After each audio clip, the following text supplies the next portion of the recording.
¿Qué es Active Directory? Antes de nosotros saber qué es Active Directory, vamos a ver primero un escenario en el cual no hay un Active Directory implementado y vamos a ver cuáles son los problemas a los cuales nos enfrentamos como administradores. Si nosotros administramos una red, por ejemplo, en donde un cliente o en nuestro trabajo, vamos a tener el siguiente escenario. Tenemos varias máquinas y varios usuarios que hacen uso de estas máquinas. Nosotros normalmente para que un usuario pueda accesar una máquina tenemos que crearle una cuenta localmente en la máquina y le vamos a asignar un usuario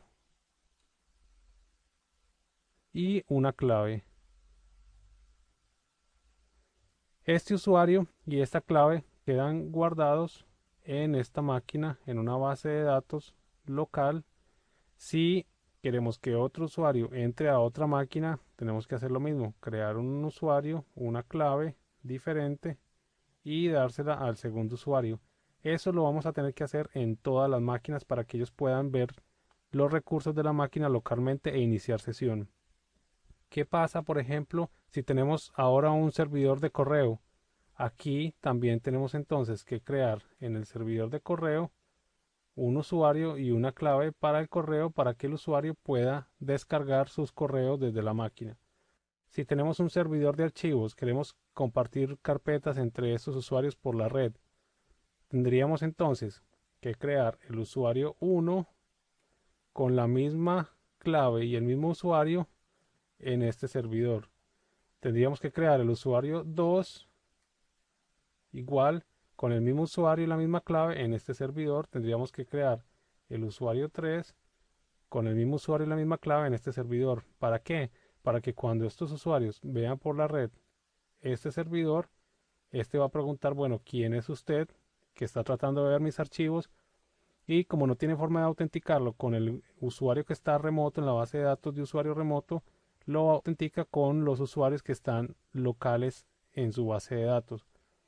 Si por ejemplo aquí se cambió una clave o se le cambió la clave a este usuario, se le pone una clave nueva, nos tocaría ir a actualizar la clave acá. En este caso, si queremos que el usuario siga teniendo la misma clave, nos tocaría ir a actualizar la clave acá y conforme el entorno va creciendo se nos va a hacer muy complicado administrar todos estos cambios. Cuando nosotros tenemos Active Directory o un directorio activo, que sería la traducción en español, ¿qué es lo que hacemos? Vamos a crear el usuario 1, el usuario 2, el usuario 3 y todos los usuarios de nuestra red los vamos a crear en esta base de datos que se llama Active Directory. Esto en realidad es como una especie de directorio telefónico donde están la información de los objetos y sus atributos. Por ejemplo, este usuario va a tener nombre de usuario, va a tener fecha de creación, va a tener contraseña, va a tener la ubicación en la que está el usuario, va a tener la ciudad en la que está el usuario. Todos esos son atributos del objeto que se le definen a cada objeto. Y cuando tenemos todo esto centralizado, vamos a las máquinas que usan los usuarios y lo que vamos a hacer es que vamos a establecer una relación de confianza entre esta máquina y esta base de datos. Le vamos a decir a esta máquina, confíe en lo que le esté diciendo esta base de datos de Active Directory. Esto es lo que se conoce como pegar la máquina al dominio. Igual vamos a hacerlo en otra máquina, en la otra máquina, y en el caso que tuviéramos también una carpeta compartida, por ejemplo en un servidor de archivos, vamos a hacer lo mismo. Este servidor, vamos a decirle que confíe en lo que está en el Active Directory. Esta carpeta estaría en un servidor aparte.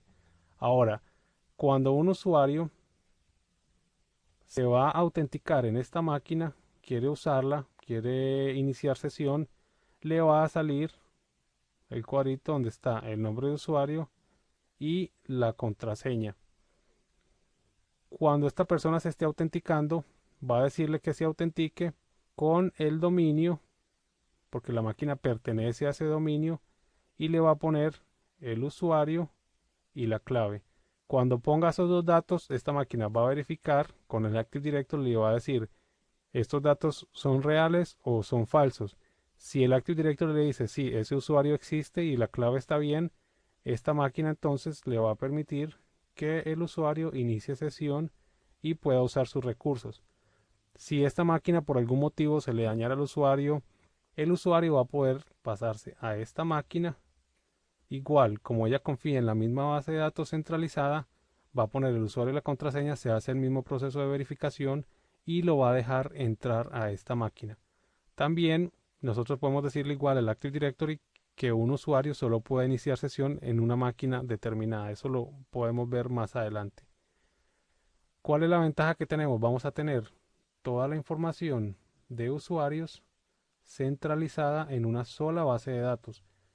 Si a este usuario, por ejemplo, le cambiamos la contraseña, no tenemos que ir por todas las máquinas y por todos los recursos que este usuario tiene acceso actualizando la contraseña para que lo pueda ver.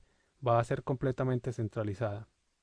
También otro beneficio de Active Directory es que es completamente escalable para cualquier cantidad de entorno y cualquier cantidad de usuarios.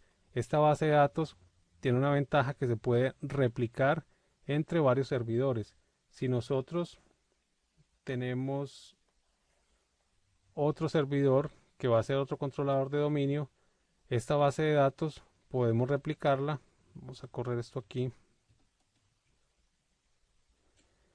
La vamos a replicar y podemos hacer cambios en cualquiera de los dos servidores. Podemos venir aquí y crear un usuario y este usuario automáticamente va a ser replicado a esta base de datos. Es una base de datos multimaestro. Quiere decir que yo puedo hacer un cambio en cualquiera de los servidores que tengan replicada la base de Active Directory. A esos servidores se les conoce como controladores de dominio o domain controllers. En las versiones anteriores a Windows 2000, cuando se usaba Windows NT, no existía este modelo. Solo había una base de datos en la cual se podían hacer cambios y las demás eran bases de datos de solo lectura o read only y se replicaban simplemente para poder dar autenticación en las sucursales. Nosotros dentro de esta base de datos de Active Directory vamos a poder guardar no solo usuarios, sino los siguientes objetos. Vamos a poder almacenar usuarios, que eso es lo que acabamos de ver. Vamos a poder crear las cuentas de usuarios. Vamos a poder crear contactos. Estos son contactos más que todo para opciones de mensajería, que aquí dice son contactos para contactos externos con propósitos de comunicación de email. Esto lo vamos a ver más adelante. Vamos a poder crear computadoras, que esto es lo que hablamos cuando nosotros establecemos la relación de confianza entre la máquina y el dominio. Estamos creando una cuenta de la máquina en el dominio. Vamos a poder crear unidades organizacionales, que sobre estas unidades organizacionales es sobre la cual se van a aplicar las políticas y nos va a servir como si fueran carpetas para poder organizar los objetos según, por ejemplo, el país al que pertenezca, que si son los servidores, por ejemplo, poder separarlos, servidores de infraestructura, servidores de correo, servidores de bases de datos, podemos todo eso organizarlo como si fueran carpetas y se llaman unidades organizacionales o organizational units. Tenemos grupos. Nosotros vamos a administrar toda la seguridad y todos los accesos de nuestro dominio y nuestros servidores usando los grupos de seguridad. Nosotros a un usuario vamos a decirle, por ejemplo, que pertenece al grupo de gerencia y al pertenecer a ese grupo va a recibir todos los beneficios que tiene el grupo de gerencia. Vamos a poder también asignar o agregar carpetas compartidas. Vamos a poder agregar impresoras también al Active Directory. Todos esos son los objetos que vamos a poder crear y vamos a tener toda esa información centralizada y replicada entre los demás servidores.